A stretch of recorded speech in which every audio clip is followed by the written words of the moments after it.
ఇలాంటి కమెంట్స్ చూసినప్పుడే లైఫ్‌లో ఒక చిన్న హై అయితే వస్తుంది.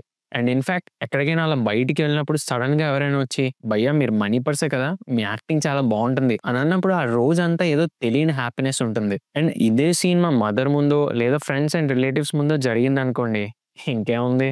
గాల్లో తేలినట్టుందే గుండె పేలినట్టుందే. ఇలాంటి చాలా హై అండ్ హ్యాపీ మూమెంట్స్ నా లైఫ్‌లో నాకున్నాయంటే దానికి రీజన్ మనీ పర్స్. కానీ still I chose to quit money purse. నేను మనీ పర్స్ నుంచి బయటకొచ్చేలా చేసినవైతే ఈ 3 రీజన్స్. అవేంటో ఈ వీడియోలో ఎక్స్‌పోజ్ చేయబోతున్నా. స్కిప్ చేయకుండా వీడియోని లాస్ట్ వరకు చూడండి. జూలై 2022 నా లైఫ్‌లోనే ఒక అన్‌ఎక్స్‌పెక్టెడ్ ఫేజ్ అయితే స్టార్ట్ అయింది. I joined money purse. Unexpected అని ఇక్కడ ఎందుకు అంటున్నా అంటే జస్ట్ ఒక కామన్ డిగ్రీ చేసి అదే క్యాంపస్ ప్లేస్‌మెంట్‌లో ఒక డీసెంట్ జాబ్ అయితే సెక్యూర్ చేసుకోగలిగాను. ఒక మిడిల్ క్లాస్ ఫ్యామిలీ నుంచి వచ్చిన అబ్బాయికి ఒక జాబ్ వచ్చిందంటే చుట్టూ ఉన్న వాళ్ళు ఏమంటారో తెలుసు కదా! ఒక 2-3 ఇయర్స్ ఇక్కడ జాబ్ చేయి, ఆ తర్వాత నీ లైఫ్ సెట్ అయిపోద్ది, మంచి ప్యాకేజ్‌తో సెటిల్ అయిపోవచ్చు అని. ఎంతమంది ఎన్నన్నా కూడా ఆ జాబ్ జాయిన్ అవ్వక ముందే నాకు తెలుసు I'm not made for this అని. బట్ పర్పస్ తెలియనప్పుడు లైఫ్ ఎటు తీసుకెళ్తే అటు బెటర్ అని ఐ మూవ్ టు బెంగుళూరు. అక్కడ కొత్త జాబ్, కొత్త ఫ్రెండ్స్, కొత్త వెదర్, కల్చర్ ఇవన్నీ చాలా ఎక్సైట్ చేశాయి. అంతా చాలా బాగుందిగా అనుకునే లోపే pandemic. So work from home చేసుకోవడానికి నా హోమ్ టౌన్‌కి అయితే వచ్చేసా. కానీ వచ్చి రాగానే ఐ ఫెల్ ఇన్ లవ్.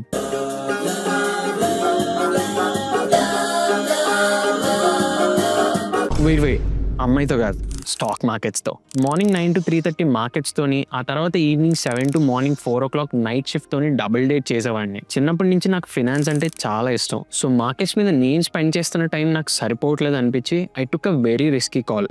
నా ఐటీ జాబ్ని క్విట్ చేయడం. బట్ క్విట్ చేసే ముందు I made one promise to myself. నేను నెక్స్ట్ 2-3 ఇయర్స్ మార్కెట్స్లో ఏదైతే నేర్చుకుంటానో that should change my life అని. అండ్ నా లైఫ్లో one of the best decision అది. ఎందుకంటే జాబ్ క్విట్ చేసి 1-2 ఇయర్స్ లెర్నింగ్ మీద స్పెండ్ చేయాలనుకోవడం తప్పు కాదు. బట్ ఆ 1-2 ఇయర్స్ ఎంత ప్రొడక్టివ్గా ఉన్నాం అనేది చాలా ఇంపార్టెంట్. అండ్ ఆ ఫేజ్లో ఎవ్రీ సెకండ్ని ఎంత ప్రొడక్టివ్గా వాడుకోవాలో అంత ప్రొడక్టివ్గా వాడుకున్నా. అండ్ ఎంత నేర్చుకోవాలో అంత నేర్చుకున్నా. సో కంప్లీట్గా నా టైం అంతా equities, mutual funds, derivatives and other asset classes ఏవైతే ఉన్నాయో వీటిని స్టడీ చేయడానికి యూస్ చేసుకునేవాడిని. అండ్ ఇన్ఫాక్ట్ ఫినాన్స్ మాత్రమే కాదు, నా 20 years ఆఫ్ ఎడ్యుకేషన్ నాకు ఏం నేర్పించిందో నాకు తెలియదు, కానీ ఆ 2-3 yearsలో నేను నేర్చుకున్నది మాత్రం చాలా ఎక్కువ. I use to trade, invest, ఈ వరల్డ్ ఎకనామిక్స్ అన్ని ఎలా పనిచేస్తాయో నేర్చుకున్నా. అండ్ దెన్ కొత్త పీపుల్ కలిసి మాట్లాడడం స్టార్ట్ చేశాను. అలా 2 years కంప్లీట్గా ఫినాన్షియల్ మార్కెట్స్ని స్టడీ చేయడమే కాకుండా డైలీ ట్రేడ్ కూడా చేసేవాడిని. బట్ ఆ 2 years ట్రేడింగ్లో నాకేం అర్థమైందంటే ఏం ఈ పనుల్లో కనిపించలేదు, పైగా ఫిజికల్ గానీ మెంటల్ గానీ స్ట్రెయిన్. బికాజ్ ఎన్ని సక్సెస్ఫుల్ ట్రేడ్స్ చేసినా, బెస్ట్ స్ట్రాటజీస్ బిల్డ్ చేసినా ఛార్జెస్ అండ్ స్ట్రెస్ ఎక్కువ ఉండేది. So I thought it's high time ఇంకో జాబ్కి వెళ్ళాలి, కానీ ఐటీ జాబ్ అవ్వకూడదు. మరి ఏం చేయాలి అని ఆలోచిస్తున్నప్పుడు నాకు ఆల్రెడీ ఫినాన్స్ అంటే ఇంట్రెస్ట్ ఉంది. అండ్ దాంతోపాటు సోషల్ మీడియా మేనేజ్మెంట్ కూడా తెలుసు. ఈ సోషల్ మీడియా మేనేజ్మెంట్ ఎలా తెలుసు అంటే నేను ఈ ఫినాన్షియల్ మార్కెట్స్ని స్టడీ చేస్తున్నప్పుడే ప్యారలల్గా ఒక స్కిల్ అప్గ్రేడేషన్ కోసం సోషల్ మీడియా మేనేజ్మెంట్ మీద ఒక సర్టిఫికేషన్ కూడా చేశాను. అండ్ మా మదర్ ఎప్పుడు ఒక మాట చెప్తూ ఉంటారు, నేర్చుకున్నది ఎప్పుడు ఊరికే పోదు అని. సో నేను నేర్చుకున్న ఫినాన్స్ అండ్ సోషల్ మీడియా ఈ 2 స్కిల్స్ని మిక్స్ చేసి ఏదైనా జాబ్ ఆపర్చునిటీ ఎక్స్ప్లోర్ చేయగలమా అని ఆలోచిస్తున్నప్పుడే ఒక ఐడియా వచ్చింది. అప్పుడే నా దగ్గర ఉన్న మ్యాజిక్ వెపన్ అయితే యూస్ చేశా, కోల్డ్ ఈమెయిలింగ్. మీ అందరిలాగే నేను కూడా డైలీ మార్కెట్స్లో ఏం జరుగుతుందో తెలుసుకోవడానికి న్యూస్ చూసేవాడిని. అండ్ మనందరికీ తెలుసు తెలుగులో ఓన్లీ 2 ఛానల్స్ అయితే చేస్తుంది, ఒకటి money purse and day trader Telugu. So ఆ 2 ఛానల్స్కి నేను మెయిల్ అయితే రాశాను. అండ్ లక్కీలీ మనీ పర్స్ అదే టైంలో ఒక యూట్యూబ్ ఎస్ఈఓని హైర్ చేసుకుందామని చూస్తున్నారు. So I got a call from money purse, ఇంటర్వ్యూకి రమ్మని. I was very happy. నేను రోజు న్యూస్లో చూసి అడ్మైర్ చేసే పర్సన్ నన్ను ఇంటర్వ్యూకి పిలిచారంటేనే అదొక పెద్ద అచీవ్మెంట్లో ఫీల్ అయ్యాను. And I still remember that day.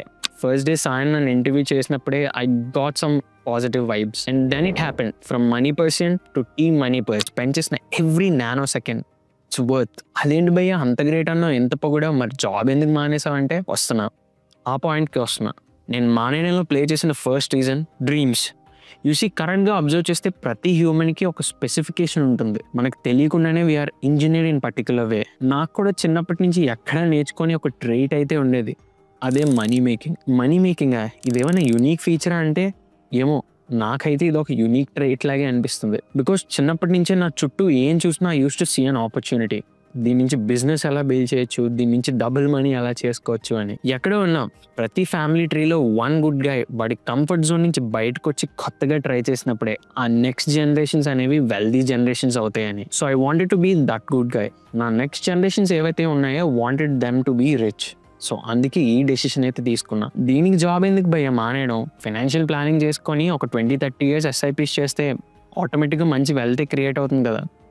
Yeah అవుతుంది కరెక్టే, కానీ రిటైర్మెంట్ ఏజ్ వచ్చేసరికి ఒక 50-60 ఇయర్స్ రావచ్చు. దాని తర్వాత హార్డ్లీ ఎన్ని ఇయర్స్ బతుకుతాం అండ్ ఎంత హెల్దీగా బతుకుతాం I don't know. So I wanted to be different. I know నాకే కాదు చాలా మందికి ఇలా అనిపిస్తుంది, కానీ స్టెప్ తీసుకోలేరు. బట్ నేనైతే తీసుకున్నా because I'm very bad at multitasking. So job మానేయడానికి నా డ్రీమ్సే ఒక మెయిన్ రీజన్. నేను ఒక జాబ్ చేస్తే సైడ్ వేస్లో ఇంకేదైనా బిల్డ్ చేసుకోవాలంటే నా మైండ్ దానికి ఒప్పుకోదు. ఎందుకంటే వెన్ ఐ డూ సంథింగ్ నా 100% బ్రెయిన్ దాని మీదే ఉంటుంది. అందుకే నేను ఐటీ జాబ్ క్విట్ చేసా, ఇప్పుడు మనీ పర్సన్ కూడా క్విట్ చేసా. And I strongly believe growth mind set ఎక్కడైతే ఉంటుందో ఆటోమేటిక్గా డబ్బులు అక్కడికి వస్తాయి.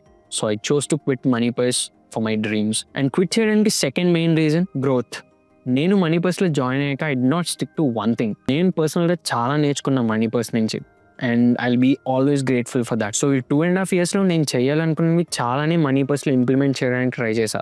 కొత్త షార్ట్స్ అవ్వచ్చు, కొత్త ఛానల్స్ అవ్వచ్చు, కొత్త షోస్ అవ్వచ్చు, ప్యాటర్న్స్ అవ్వచ్చు అండ్ మార్కెటింగ్, ఇలా చాలా థింగ్స్ మీద మనీ పర్స్లో నేను వర్క్ చేశా. అండ్ ఈ 2.5 year మనీ పర్స్ జర్నీ తర్వాత I wanted to explore something new. ఇంకా గ్రో అవడానికి అయితే చాలా స్కోప్ ఉంది నాకు. సో నా దగ్గర ఉన్న ఆప్షన్ నేను ఈదర్ ఇంకొక ప్లేస్కి వర్క్ కోసం షిఫ్ట్ అవ్వడం, లేదా నేనే కొత్తగా ఏదైనా స్టార్ట్ చేసి దాన్ని గ్రో చేసుకోవడం. సో నాకు సెకండ్ ఆప్షనే బెటర్ అనిపించింది. అందుకే నా ఓన్ వెంచర్ స్టార్ట్ చేసి నెక్స్ట్ ఫ్యూ ఇయర్స్ దీని మీద కంప్లీట్గా వర్క్ చేద్దామని ఫిక్స్ అయ్యా. ఇదే నేను క్విట్ చేయడానికి ఉన్న సెకండ్ రీజన్ అయితే. And third and biggest reason వచ్చేసరికి టైం. నాకు ఇప్పుడు 26 years and I'm recently married. బేసిక్గా నాకు ఇంతకన్నా మంచి టైం ఎప్పుడు దొరుకుతుందని అయితే నేను అనుకోవట్లేదు.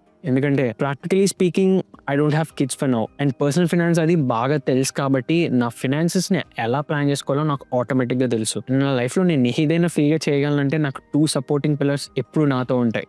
ఒకటి మా మదర్, ఇంకొకటి నా వైఫ్. వాళ్ళ నుంచి వచ్చే support I can't even describe. So chance of risk చాలా లో అనిపించింది అండ్ ఇంతకన్నా పర్ఫెక్ట్ టైం స్టార్ట్ చేయడానికి నాకు మళ్ళీ రాకపోవచ్చు. సక్సెస్ అయితే అంతా ఓకే, బట్ ఫెయిల్ అయితే no, it's not going to fail. Because ఈ లాస్ట్ 5 yearsగా నేను వర్క్ చేసిన ఫీల్డే finance and social media. So ఆ 2 నాకు స్ట్రెంగ్స్గానే పనిచేస్తాయి. సో ఇలా కెమెరా ముందుకు వచ్చి నా పర్సనల్స్ అన్ని షేర్ చేసుకోవడం నాకు కొత్త ఏమో కానీ కెమెరా కొత్త కాదు. ఇన్ఫ్యాక్ట్ మనీ పర్స్ జాయిన్ అవ్వక ముందు నుంచి I use to create content in social media. But కొంతమందికి చాలా ఓవర్ కాన్ఫిడెంట్గా సౌండ్ అవ్వచ్చు, కొంతమంది జడ్జ్ కూడా చేయొచ్చు అండ్ దాంట్లో తప్పేం లేదు. మేబీ కొన్నిసార్లు నేను కూడా అలాగే ఎవరినైనా చూసి జడ్జ్ చేస్తానేమో. కానీ నాలాగే కెరీర్లో ఈ సిమిలర్ సిచ్యువేషన్లో ఉండి ఏ స్టెప్ తీసుకోకుండా ఆలోచిస్తూ ఉంటారు చూడండి, వాళ్ళకి నేను నేర్చుకున్న ఒక్క కాన్సెప్ట్ అయితే చెప్తా. ది క్లిఫ్, అదే భయం వదులు శిఖరం దాకు. ఇలాంటి మౌంటైన్ డ్యూ యాడ్లు చాలానే చూసుంటారు కదా. మనందరికీ లైఫ్లో చాలా గోల్స్ ఉంటాయి, డ్రీమ్స్ కూడా ఉంటాయి. వాటిని మనం లైఫ్లో చేస్తూనే ఉంటాం. అండ్ వన్స్ వాటిని అచీవ్ చేశాక, అంటే మనం ఒక క్లిఫ్ ఆర్ దట్ అచీవ్మెంట్ పాయింట్కి రీచ్ అయ్యాక 3 types ఆఫ్ హ్యూమన్స్ అయితే కనిపిస్తారు. 1, ద హ్యాపీ వన్స్. లైఫ్లో ఒక గోల్ని అచీవ్ చేశాక చాలా పీస్ఫుల్గా అనిపిస్తుంది వీళ్ళకి. సో ఆ పాయింట్ నుంచి మళ్ళీ ఇంకొక స్టెప్ తీసుకోవాలి అని అనుకోరు, చాలా హ్యాపీగా అదే క్లిఫ్ మీద వాళ్ళ లైఫ్ అంతా గడిపేస్తారు. దీంట్లో పెద్ద తప్పేం లేదు. They are happy with they decision and ఎవరైనా లైఫ్లో కోరుకునేది హ్యాపీనెస్సే కదా. But second type is the restart ones. So వీళ్ళకి ఒక పాయింట్ ఆర్ ఒక టార్గెట్ రీచ్ అయ్యాక నెక్స్ట్ టార్గెట్ ఏంటా అనేది ఆలోచిస్తూ ఉంటారు. ఆ టార్గెట్ రీచ్ అవ్వడానికి మళ్ళీ ఏదో ఒక కొత్త ప్రాసెస్ని లేదా కొత్త డ్రీమ్ని చేస్తూ ఉంటారు. అది అప్పటి వరకు చేసిందే మళ్ళీ చేయడమైనా అవ్వచ్చు, లేదా ఏదైనా కొత్తగా చేయొచ్చు. సో ఉన్న క్లిఫ్ నుంచే వాళ్ళు కొంచెం కిందకి వచ్చి మళ్ళీ ఇంకొక క్లిఫ్ ఎక్కడానికి అయితే ట్రై చేస్తారు. And third type of humans, the risky type. వీళ్ళు ఒక డిఫరెంట్ కైండ్. ఒక క్లిఫ్ని రీచ్ అయ్యాక ఇంకొక క్లిఫ్ని ఎక్కడానికి ఒక పెద్ద జంప్ తీసుకునే వాళ్ళు. So they are okay for the risk. In case వాళ్ళు జంప్ చేసే టైంలో వాళ్ళు కింద పడతారన్నా కూడా వాళ్ళకి ఒక నమ్మకం ఉంటుంది. అదే వాళ్ళు నేర్చుకున్న స్కిల్స్. సో ఇక్కడ నేను Type 2 ఆ Type 3 అనేది టైం డిసైడ్ చేస్తుంది. మీరే టైప్లో ఉన్నారు కింద కామెంట్ సెక్షన్లో మర్చిపోకుండా టైప్ చేయండి, తప్పకుండా రిప్లై ఇస్తా. అండ్ ఇలా బిగ్ జంప్ తీసుకునే వాళ్ళు అందరూ సక్సెస్ఫుల్ అవుతారా అంటే, సక్సెస్ అయ్యే వాళ్ళ గురించి ఈ వరల్డ్ అంతా మాట్లాడుకుంటుంది. అండ్ చాలామంది కింద పడి కూడా ఉండొచ్చు, వాళ్ళందరినీ ఇగ్నోర్ చేస్తాం. సో నేను నేర్చుకున్న ఈ క్లిఫ్ కాన్సెప్ట్లో నాకు క్లియర్గా తెలిసింది నేను Type 1 కాదని. సో ఈ థియరీలన్నీ ఓకే, అసలు నువ్వు ఇప్పుడు ఏం చేయబోతున్నావు, ఏంటి అసెట్ వేవ్ ఏంటి అంటారా, ఆ పాయింట్కే వస్తున్నా. So what is this asset wave?